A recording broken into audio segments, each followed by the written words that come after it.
Hello everyone, good morning to all. Welcome to my channel संस्कृति classes. This is Shalini और आज मैं bio class 10 का 5th लेक्चर ले रही हूँ. सबसे पहले हम लोगों ने पोषण पढ़ा था, पौधों में पोषण पढ़ा, फिर जंतुओं में पोषण पढ़ा. जंतुओं में पोषण में हम लोग सूक्ष्म जीव और सूक्ष्म जीवों में अमीबा और पैरामीशियम को हम लोगों ने देखा था. आज हम लोग स्टार्ट करेंगे मानव का पाचन तंत्र. तो मानव का पाचन तंत्र कैसे बनता है?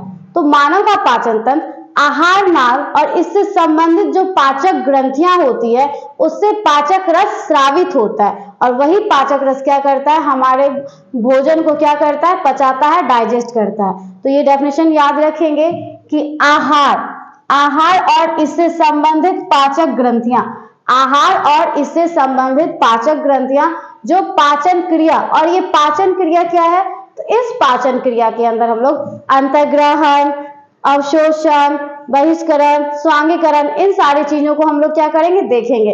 सबसे पहला स्टेप होगा इसका अंतर्ग्रहण, पाचन, अवशोषण, एब्जॉर्प्शन, अवशोषण को ही एब्जॉर्प्शन बोलते हैं, और स्वांगीकरण, और देन होगा हमारा बहिष्करण यानी कि मल परित्याग. तो इन्हीं क्रियाओं को बोलते हैं पाचन क्रिया बोलते हैं. तो ये डेफिनेशन वापस से याद रखना है, रिपीट करते हैं कि आहार और इससे संबंधित पाचक ग्रंथियां, आहार और इससे संबंधित पाचक ग्रंथियां और पाचन क्रिया मिलकर पाचन तंत्र का निर्माण करती है. ये सभी मिलकर क्या बनाते हैं, पाचन तंत्र का निर्माण करते हैं. ये बहुत ज्यादा इजी है कि पाचक ग्रंथियां और पाचक क्रिया ये दोनों मिलकर क्या बनाता है, हमारा पाचन तंत्र बनाता है. अब नेक्स्ट देखते हैं हम लोग. नेक्स्ट है मनुष्य शरीर के पाचन तंत्र यानी कि डाइजेस्टिव सिस्टम. अब ये पाचन तंत्र है क्या, ये रहा हमारा पाचन तंत्र. ठीक है, सबसे पहला है हमारा अंतर्ग्रहण. क्या है सबसे पहले हमारा है अंतर्ग्रहण. अंतर्ग्रहण क्या होता है, तो भोजन को अपने मुख में लेना ही, अपने अंदर लेना ही क्या कहलाता है, अंतर्ग्रहण कहलाता है. ये बहुत सिंपल है, याद रखेंगे. अंतर्ग्रहण क्या है, तो भोजन को मुख में लेना या अपने अंदर ही लेना क्या कहलाता है, अंतर्ग्रहण कहलाता है. देन इसके बाद नेक्स्ट है पाचन. क्या है, पाचन. जिस भोजन को हम लोगों ने अंतर्ग्रहण किया, जिस भोजन को अपने अंदर लिया, उसका डाइजेस्ट होना, पाचन होना, ये क्या कहलाता है, यहाँ पे वही यहाँ पे पाचन क्रिया है. सबसे पहले हम लोग कर रहे हैं अंतर्ग्रहण, भोजन को अपने अंदर अपने मुख में लेना. दूसरा है हमारा पाचन यानी कि भोजन का डाइजेस्ट होना. तीसरा है हमारा अवशोषण यानी कि एब्जॉर्ब होना. जो भी हम लोगों ने अंतर्ग्रहण किया, जो भी भोजन लिया, उसमें कुछ ना कुछ विटामिन होंगे, कुछ ना कुछ मिनरल्स होंगे. उन सारे मिनरल्स का जो जब डाइजेस्ट हुआ, उन भोजन का डाइजेस्ट हुआ, वो सारे मिनरल्स या फिर विटामिन क्या किया गया, अब्सॉर्ब किया गया, उससे अवशोषित कर लिया गया. तो ये वाला क्रिया क्या कहलाता है, अवशोषण कहलाता है. पहले हम लोगों ने भोजन को लिया, अंतर्ग्रहण किया, हमारा भोजन डाइजेस्ट हो गया, पाचन हो गया, देन उसमें से क्या हो गया, अब्सॉर्ब कर लिया गया, उसमें से सारा कुछ क्या कर लिया गया, अब्सॉर्ब कर लिया गया. देन है स्वांगीकरण यानी कि जिस विटामिन या मिनरल्स को वो अब्सॉर्ब किया, वो पूरी रुधिर या कोशिकाओं में पूरा वितरित करना है, क्या कहलाता है, स्वांगीकरण कहलाता है. जिन चीजों को, जो हम लोगों को उस भोजन से ताकत मिला या विटामिन मिला या मिनरल्स मिला, मिनरल्स में कैल्शियम मिला, या हम लोगों ने दूध पिया या प्रोटीन खाया, कुछ भी ऐसा कुछ खाया, उस चीज को अब्सॉर्ब कर लिया गया. और उसके बाद है स्वांगीकरण जिसमें पूरे रुधिर और कोशिकाओं में क्या कर लिया गया, इसको वितरित कर लिया गया, फैला लिया गया. देन है मल परित्याग यानी कि वेस्टेज फूड. जो चीज हमारे बॉडी को यूज नहीं है, जो हमारे बॉडी में वेस्टेज चीज है, जो बच गया, उसको क्या करते हैं हम लोग, अपने बॉडी से क्या करते हैं, बाहर निकालते हैं. उसी को बोलते हैं मल परित्याग यानी कि बहिष्करण. यानी कि वेस्टेज फूड को बाहर निकालना, अनडाइजेस्ट फूड को बाहर निकालना है, क्या कहलाता है, मल परित्याग कहलाता है. एक बार फिर से रिपीट करते हैं.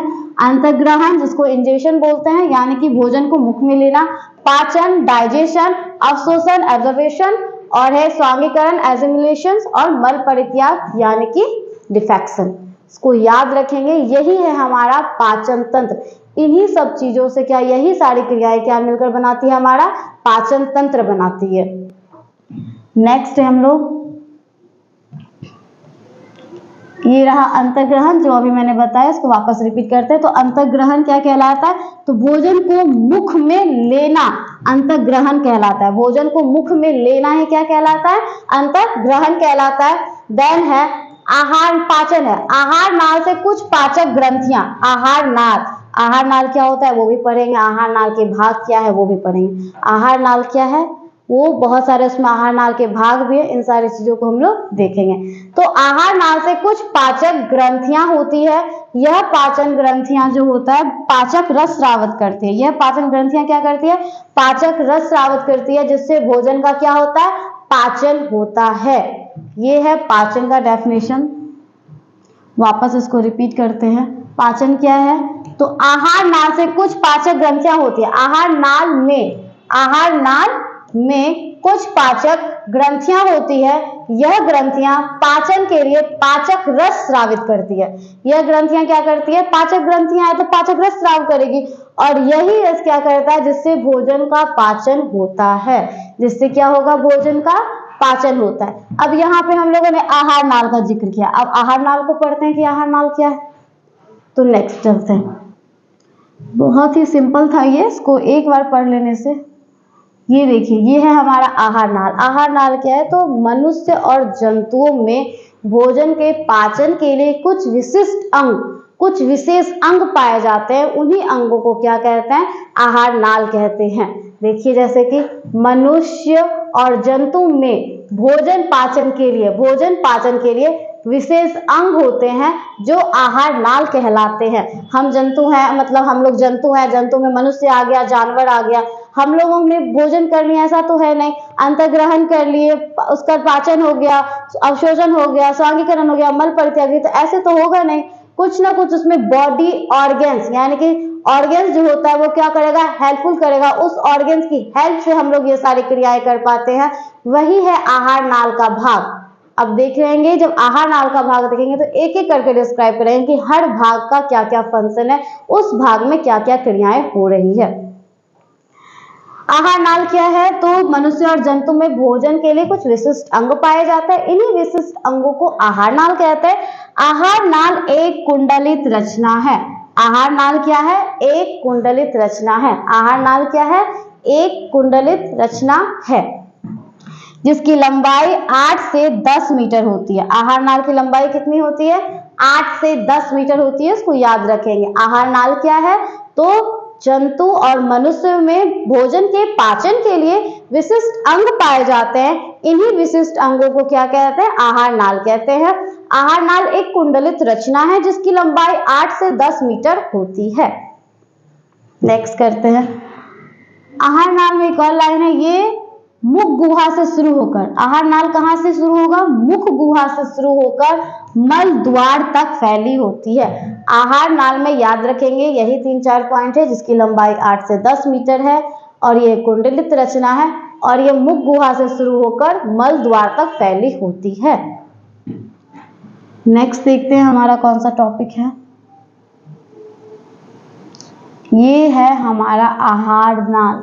ये है हमारा आहार नाल, जिसमें सबसे पहला है मुख, ग्रसनी, ग्रासिका, ग्रासनली, ये रहा आमाशय, ये रहा यकृत, अग्नाशय, छोटी आंत, बड़ी आंत, रेक्टम और मलद्वार।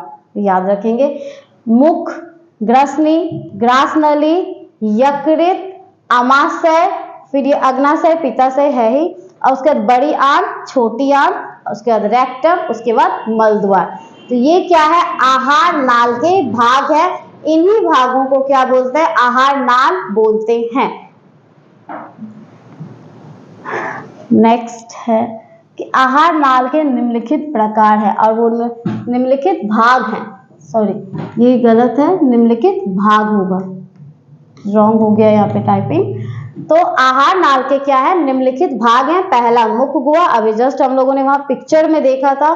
ग्रसनी, ग्रासनली, ये जो क्रमाकुंचन है ये आहार नाल का भाग नहीं है, ये ग्रासनली में ही कुछ क्रियाएं हैं जिसको क्रमाकुंचन, सिकुड़ना, फैलना बोलते हैं, तो ये इसका पार्ट नहीं है। ये है हमारा आमाशय। तो मुख गुहा, ग्रसनी, ग्रासनली, आमाशय याद रखेंगे। कि आहार नाल के भागों के नाम मुखगुहिका, ग्रसनी, ग्रासनली, आमाशय एंड छोटी आंत और बड़ी आंत। छोटी आंत और बड़ी आंत को याद रखेंगे कि आहार नाल के भाग कौन सा है, मुखगुहिका, ग्रसनी, ग्रासनली, आमाशय, छोटी आंत एंड बड़ी आंत। ये क्या है, हमारे आहार नाल के भाग हैं। तो सबसे पहले हम लोग स्टार्ट करेंगे मुखगुहा। आहार नाल कहाँ, मतलब आहार नाल जो है वो मुख गुहा से शुरू होकर मल द्वार तक फैली होती है। तो सबसे पहले हम लोग उसमें देखेंगे मुख गुहा। ये मुख गुहा में क्या हो रहा है या है क्या। तो मुख गुहा आहार नाल का पहला भाग है। ये याद रखना है, मुख गुहा जो है आहार नाल का पहला भाग है, जो ऊपरी और निचले जबड़े में क्या होता है, स्थित होता है। देख सकते हैं यह ऊपरी तथा निचली जबड़े से क्या होता है, घिरी होती है। आहार नालियों का जो मुख गुहिका है, तो मुख गुहिका आहार नाल का पहला भाग है, जो ऊपरी तथा निचले जबड़े से क्या होता है, घिरी होती है। ये दो लाइन याद रखेंगे हम लोग कि मुख गुहिका क्या है, आहार नाल का पहला भाग है। देन याद रखेंगे कि मुख गुहिका जो होता है उसका ऊपरी और निचला हिस्सा जो होता है वो जबड़े से घिरी होती है। किससे घिरी होती है, जबड़े से घिरी होती है। और मुख गुहा को बंद करने के लिए दो मांसल होठ होते हैं। मुख गुहा को बंद करने के लिए दो मांसल होठ होते हैं। इसको याद रखेंगे ये तीन चीजें कि मुख गुहा आहार नाल का पहला भाग है। इसका ऊपरी और निचली भाग किससे, जबड़े से घिरी होती है। मुख गुहा का जो ऊपरी भाग और निचला भाग जो होगा वो जबड़े से घिरी होगा। और मुख गुहा को बंद करने के लिए दो मांसल होठ होते हैं। दो मांसल होठ होते हैं। तो ये मुख गुहिका की तीन बातें हैं, इसको याद रखेंगे। और एक नॉर्मल बात है कि मुख गुहा में क्या होता है, जीभ होंगे और दांत होंगे। ये याद रखना है, मुख गुहिका में क्या होगा, जीभ होगा और दांत होगा, और कुछ लार ग्रंथियां भी पाई जाती है। तो मुख गुहा में जीभ दांत को पढ़ते हुए, लार ग्रंथियां पढ़ते हुए हम लोग मुख गुहा के टॉपिक को हम लोग क्या करेंगे, फिनिश करेंगे। सबसे पहले देखते हैं आगे नेक्स्ट क्या। ये रहा हमारा मुख गुहा का फिगर है, डायग्राम है, जिसमें हम लोगों ने बताया कि ये टंग है, कुछ तितवी होंगे, और ये सब जो है हमारा लार ग्रंथियां हैं। ये आपके लिए इतना सा इंपॉर्टेंट है, इतना सा ही देखिए। बस मैं मुख गुहिका के फिगर को दिखाना चाह रहे थे कि मुख गुहिका जो है ऊपरी और निचला हिस्सा किससे ढका होता है, जबड़े से ढका होता है। सबसे पहले हम लोग पढ़ेंगे जीभ। मुख गुहा में क्या होता है, जीभ और दांत होते हैं। तो पहले क्या पढ़ेंगे हम लोग, जीभ पढ़ेंगे। तो ये क्या होता है ना कि ये जीभ जो है ये मुख गुहा में एक स्थित मांसल रचना है। क्या है, स्थित मांसल रचना है, जिसका अगला सिरा क्या होता है, अगला सिरा स्वतंत्र होता है। देखते हैं ना कि जीभ है हमारा, टंग है हमारा, उसका अगला सिरा क्या रहता है, एकदम स्वतंत्र रहता है। और पिछला सिरा क्या होता है, फर्श से जुड़ा रहता है। तो ये नॉर्मल बात है, ये नॉर्मल बात याद रखेंगे। देखते हैं, जीभ मुख गुहा के फर्श पर, जीभ मुख गुहा के फर्श पर स्थित एक मांसल रचना है। जीभ क्या है, तो मुख गुहा के फर्श पर एक स्थित मांसल रचना है, जिसका अगला सिरा स्वतंत्र, जैसे हमारा जीभ मोशन में है ना, वो अगला वाला सिरा स्वतंत्र है। और पिछला सिरा क्या होता है, फर्श से जुड़ा होता है। पिछला सिरा क्या होता है, फर्श से जुड़ा होता है। ये याद रखना है, जीभ में दो ही बात याद रखनी है आपको कि जीभ क्या है, तो मुख गुहा के फर्श पर स्थित एक मांसल रचना है, जिसमें क्या होता है, जिसका अगला सिरा स्वतंत्र होता है और पिछला सिरा फर्श से जुड़ा रहता है। जीभ के ऊपरी सतह पर कई छोटे छोटे अंकुर होते हैं। देखते हैं ना, जीभ के ऊपर छोटा छोटा हम लोगों को भी फील होता है, वो क्या है, छोटा छोटा अंकुर है, जो क्या कहलाता है, स्वाद कलियां कहलाती हैं। जो क्या कहलाती हैं, स्वाद कलियां, जिन्हें हम लोग क्या बोलते हैं, स्वाद कलियां बोलते हैं। तो बस इतना सा याद रखना है कि जीभ मुख गुहा के फर्श पर स्थित एक मांसल रचना है।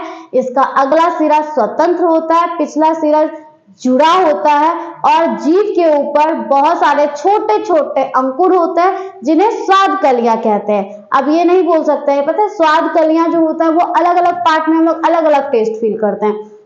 ऐसा नहीं है कि पूरे पार्ट्स में हम लोग एक जैसा फील करते हैं, नहीं। जीभ में जो होता है वो नीचे वाला भाग में हम लोग स्वीट फील करते हैं, और साइड वाला, जैसे कि ये हमारा टंग है, तो नीचे हम लोग मीठा फील करते हैं, ऊपर हम लोग इस साइड हम लोग नमकीन फील करेंगे, इस साइड खट्टा फील करेंगे और इधर कड़वा फील करेंगे। तो जो जीभ के अलग अलग हिस्सों में अलग अलग स्वाद कलिकाएं होती हैं, इसको याद रखेंगे। बस जीभ में आपको इतना सा ही पढ़ना था। जीभ में स्वाद कलियों के द्वारा मनुष्य क्या करता है, भोजन का स्वाद चखता है, भोजन का स्वाद बताता है कि वो भोजन कैसा है, खट्टा है, मीठा है। इन्हीं स्वाद कलियां के द्वारा मनुष्य को भोजन के विभिन्न स्वादों जैसे मीठा, खट्टा, खारा, तीखा, कड़वा का क्या होता है, फील होता है, मतलब उसका ज्ञान होता है, मतलब हम लोग क्या करते हैं, उसका टेस्ट पता करते हैं। ये नॉर्मल बात है। तो जीभ में आपको यही 4 बातें याद रखनी है। जब किसी को बताना हो या लिखना हो तो आप जीभ के बारे में ये 4 बातें लिख सकते हैं। एक सेकेंड, जीभ का एक और इसका है, मतलब ये एक और इसका फंक्शन है कि जीभ क्या करता है, भोजन को निगलने के लिए अपने अंदर, मतलब भोजन को निगलने के लिए जीभ क्या करता है, उसमें हेल्प करता है। अगर थोड़ा सा हम लोग खाने वक्त तो वैसे हम लोग ध्यान देते हैं कि हमारे बॉडी में क्या हो रहा है, नहीं हो रहा है, लेकिन अगर थोड़ा सा ध्यान दें तो देखा जाएगा कि जीभ जो है हमारे भोजन को, यानी कि भोजन को निगलने में हम लोग जीभ की मदद करते हैं। जीभ अपनी गति के द्वारा भोजन को निगलने में मदद करता है। बहुत सिंपल है। जीभ में बस इतनी सी बातें जाननी है, बतानी है, याद रखनी है। तब जीभ हम लोगों का फिनिश होता है। नेक्स्ट हम लोग पढ़ेंगे दांत। क्या पढ़ेंगे, दांत। ये देखिए, ये हमारा तित है, ये हमारा तित है। ये क्या है, ये आपका टॉप तित है। ये क्या है, ये आपका बॉटम तित है, यानी कि ऊपर। और पता है जीभ जो दांत होते हैं वो 2 बार आते हैं। एक दूध के दांत बोलते हैं और एक वयस्क मनुष्य में जो दांत होते हैं। वयस्क मनुष्य में टोटल कितने दांत होते हैं, 32। वयस्क मनुष्य में टोटल कितने दांत होते हैं, तो 32 दांत होते हैं। और बच्चों में, शिशु अवस्था में 20 दांत ही होते हैं। जो दूध के दांत होते हैं वो परमानेंट दांत नहीं होते हैं। जो दूध के दांत होते हैं वो परमानेंट दांत नहीं होते हैं, वो टेम्पररी होता है। और बाकी जो हम लोग का जो 32 दांत है, यानी कि वयस्क मनुष्य में कितने होते हैं, वो परमानेंट दांत होता है। यानी कि दूध के दांत, यानी कि टेम्पररी दांत गिरने के बाद परमानेंट टीथ आता है, जिसको हम लोग वयस्क मनुष्य में टीथ कितने होते हैं, 32 होते हैं। ये याद रखना। ये है आपका टॉप टीथ, ये है आपका बॉटम टीथ। जो दांत होता है वो जबड़े में धंसा होता है, ये देख सकते हैं, ये जबड़ा भी है।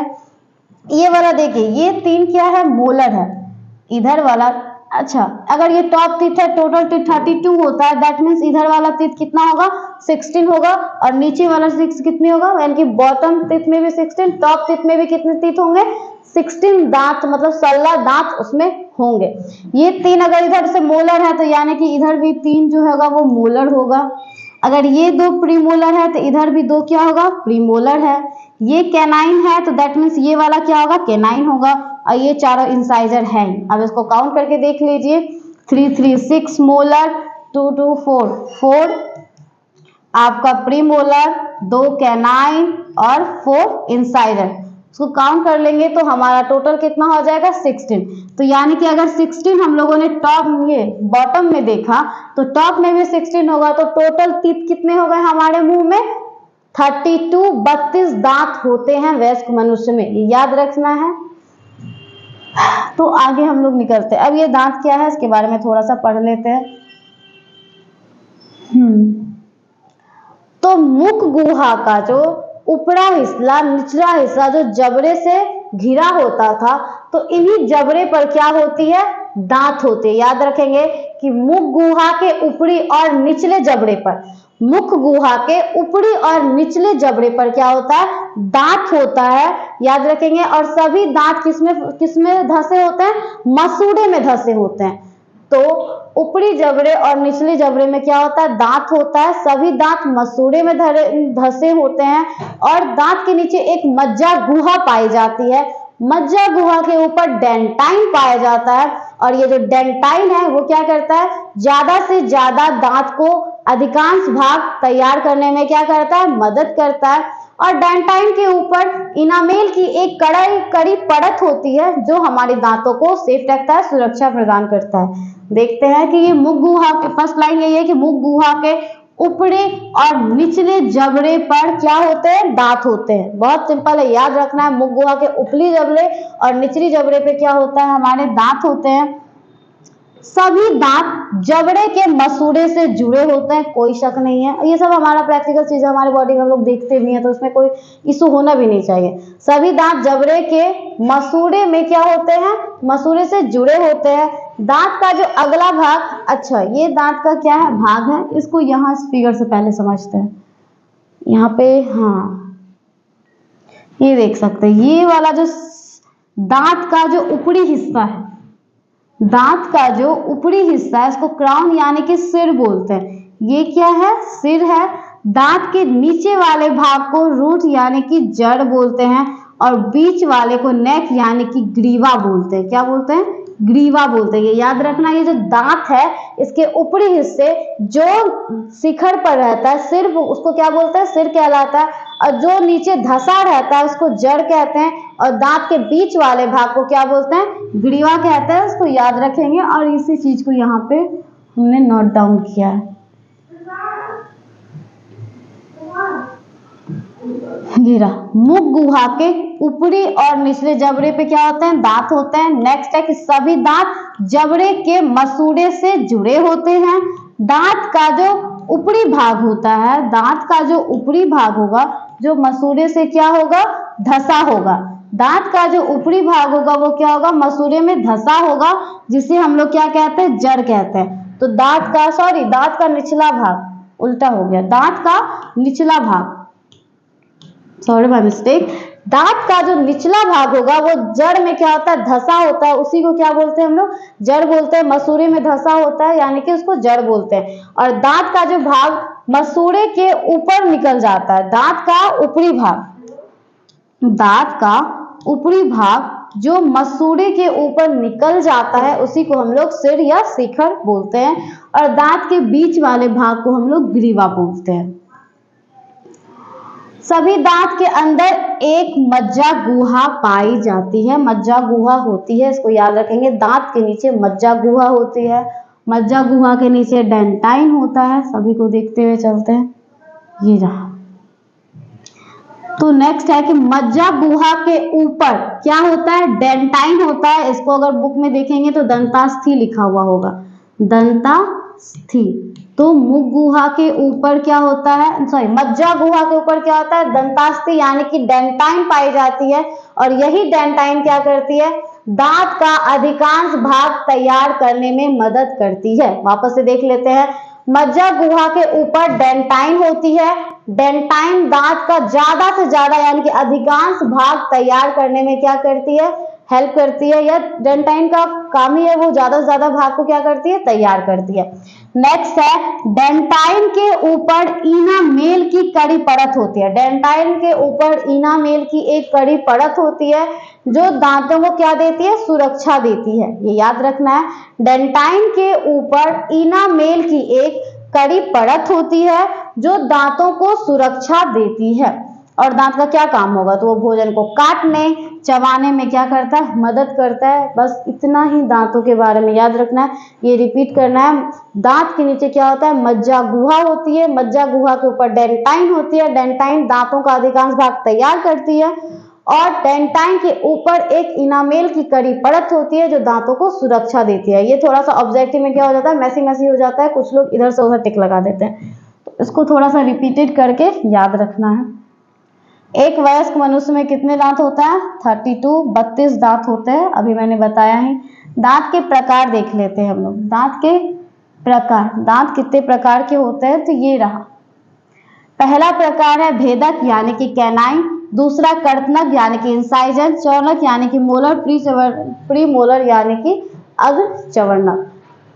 अभी भी मैंने ऊपर में बताया था कि कैनाइन, प्रीमोलर, इंसाइजर, मोलर बताया था।